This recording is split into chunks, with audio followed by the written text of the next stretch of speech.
Greetings to Baba. We love you so much, Baba. We are so fortunate to have you as our father. The character upon you is out of this world. Siyabonga, Baba. Greetings to the king. Greetings to the elders, the pastors, everyone in my family. Greetings to mom and dad. Amen. 5 minutes since then I'm out of here. Psalms chapter number 23. Jesus. Greetings to my wife. Oh my God. Hey, I couldn't wait. Hey, my God. Yeah. So when I see her, hey, now I'm sensing the anointing. Amen. Saints. Psalms chapter number 23. Amen. Then we'll also go to the book of John, chapter number 10, verse number 11. Greetings to my leaders, the Zwanis. Thank you so much, leadership. Amen. With this little walk, I've walked with God. I've learned to understand that you don't stand here because you are holy or you have no sin, but you stand here because of the grace of God. There's one prayer that I've always prayed that has sustained my life. It's a prayer of walking well. I always ask for a grace to walk well before God. When I'm praying, I'll just say, Lord, please give me a grace to walk well before you. I know what I may be having isn't or a corner around me, but just a grace to walk well before me. May I walk well before you. The Bible says, and Enoch walked well before God. And God took him because the man walked well before God. So this has been my daily prayer that, Lord, please, Lord, help me to walk well before you. Amen. Amen. And I do believe that if you walk well before God, the anointing that you serve, it will begin to serve you. Because most of us were struggling here. We have the anointing. It's a pure anointing from God. And we are saving this anointing. But because of our walk with God, this same anointing we're saving is not serving us. Now we are frustrated as young people. We are trying this, it doesn't work, and this doesn't work. It's simply because there is nothing wrong with the anointing. The only issue, it is our walk with God. It's a word of encouragement for the young guys, for us. Amen. It is for us. Let us walk well before God. Let us walk well before God. The Bible says, for we are not of this world. We may be here, but we are not of this world. My God. Jesus. This has been my prayer and it will continue being my prayer. The grace to walk well before Him. That doesn't mean I won't stumble along the way. I will. But I know that there is a grace upon my life. The anointing flowing from my Father. Psalms chapter 23. Verse number 1 to verse number 6. The Lord is my shepherd. I shall not want. He makes me lie down in green pastures.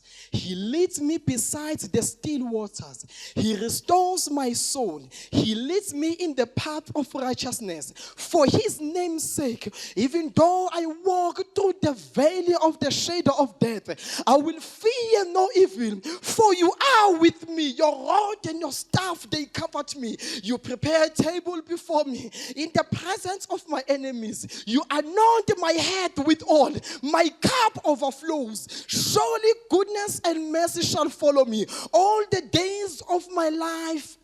Shatale Brahata. I shall dwell in the house of the Lord forever and ever. Amen. John chapter number 10, verse number 11. The Bible says, for I am a good shepherd. A good shepherd lays down his life for his sheep. Amen, saints. Into engilethile nje incane, saints. He is a good shepherd in all seasons. When we read here in the book of Psalms chapter number 23, the Lord is my shepherd and I shall not want. As a young person, the Lord is my shepherd. And if I carry this trace of walking well before God, I should find myself not wanting. Because He is my shepherd. So I've received the Lord. I've received the shepherd. Now He is my shepherd. Now I shouldn't find myself wanting because the Lord is my shepherd. Amen, saints. Saints, it's not easy to stand here before Baba because he looks at you and he's like, So maybe you can just help me with your amen. Amen? Thank you so much. So the Lord is my shepherd, I shall not want. In John chapter number 10, verse number 11, it's Jesus who's saying these words. He says, I'm a good shepherd. The good shepherd lays down his life for his sheep. I was reading these two chapters, chapter 23 and chapter number 10.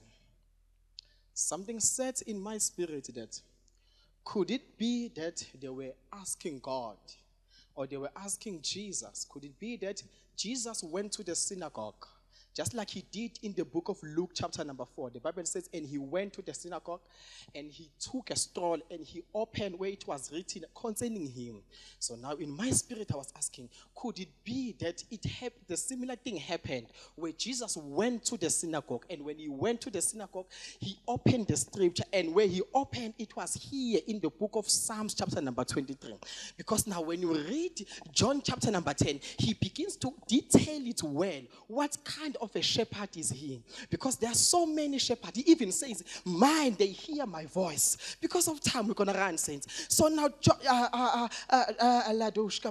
Psalms chapter number 23. The Lord is my shepherd, and I shall not want. If the Lord is truly my shepherd, I should find myself not wanting. So now, as a young person, I've received the Lord. Now the Lord is my shepherd. Amen. Because I've received him, he is now my shepherd, and I shouldn't find myself wanting. That verse continues, verse number 2. He makes me lie down in green pastures. There's this joy after receiving Jesus, where you know very well that I'm going to heaven. Satan has no power over me. Now that is where he's making you to lie down in green pastures. Amen. Shut up. A good shepherd will make you to lie down in green pastures. And he will not just make you to lie down in green pastures, but he will lead you beside the still waters. What do the green pastures symbolize? They symbolize abundance. They symbolize nourishment, peace, and provision of God. In verse number 2, that's where you even know God as a good, as Jehovah Shalom, the Lord of peace. Because he's leading you beside the still waters. And he restores my soul. So now when he is leading you, remember, this is the good shepherd we're talking about. Now when he is leading you, he's not just leading you, but he's also restoring your soul. Now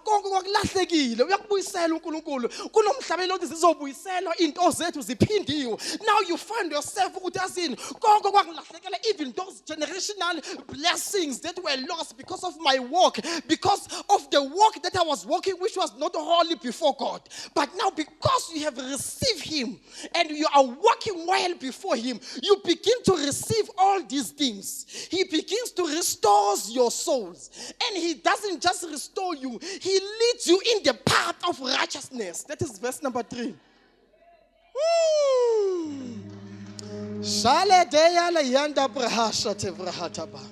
So even if I am prospering, he still leads me beside the still waters. Being made to lie down in green pastures.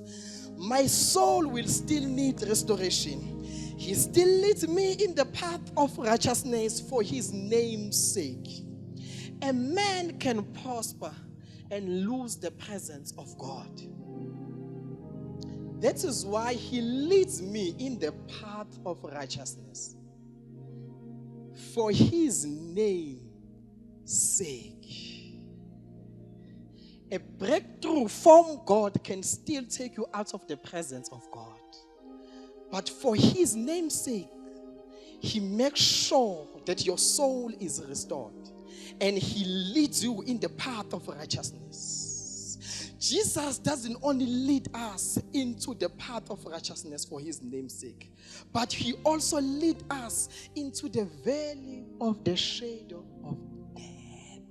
Now that is number 4. Verse number 4. The Bible says, even though I walk through the valley of the shadow of death, I will fear no evil, for you are with me. Your rod and your staff, they comfort me. Saints, let's take it down. So now this same God you have received, I call him a good shepherd. You know him, that this one is my shepherd, and he's not just a shepherd, but he's a good shepherd. The same God who is now a good shepherd, whom I'm able to hear his voice when he speaks to me. Amen. This God begins to lead me in green pastures. After leading me in green pastures, he also leads me beside the still waters. On that process, he restores my soul, and he leads me in the path of righteousness. But there is a problem between verse number 3 and verse number 4. The same God, verse number 4, even though I walk through the valley of the shadow of death, I will fear no evil, for you are with me. Your rod and your staff, they comfort me. The one who leads me into the path of righteousness is the same who leads me through the valley of the shadow of death. It's same God, just different season. Remember, this God we're talking about, he's the unchangeable changer. So even though I walk through the valley of the shadow of death, I will fear no evil, for he is with me, and his rod and his staff. So that means if this is the valley of the shadow of death, God is with me in that valley of the shadow of death. Now he says, your rod and your staff, they comfort me. He uses his rod in case I want to go out, I want to take my own ways, because this is the valley of the shadow of death. Oh, la shata. I feel like I'm talking to wrong people. I feel like you guys, you only know him as the one who leads, who makes you to lie down in still waters. You know God when he leads you in the vale of the shadow of death. I remember when I lost my nephew, God said to me, I am still a good shepherd. We were down on our knees. We have lost our loved one, Lord. He came here. He was prayed for. We saw him getting better. And Lord said to me, I'm leading you, son. But remember, when I'm leading you, I have my rod. I have my staff. Why is he using the rod? The rod is to keep me in the road. Whenever I want to take my own way now, whenever I'm beginning to say, Lord, this anointing, I don't understand it.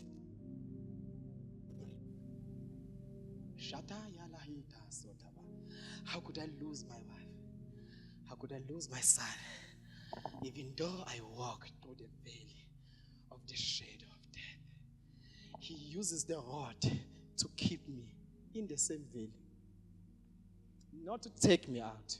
He uses the same rod to keep me in the valley, in the same valley of the shadow of death. I have only 2 minutes. So God uses the same rod. It happens, Baba, when I walk, that I stumble and I fall on the pit. Now he says, your rod, my rod. This is Jesus not talking. My rod and my staff, I've put them as the standby. If you want to go out, I will make sure that I use my rod to keep you.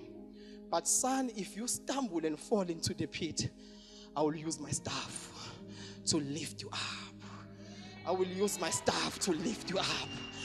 I will use my staff to lift you up. Ooh, shataya lata. Oh, my 15 minutes is over. Saints, just give me 2 minutes, please. I just need 2 minutes. No. When I go through it, just like Jesus in Gethsemane, when I pray those prayers and be like, Father, oh my God, if it be your will, let this cup pass by.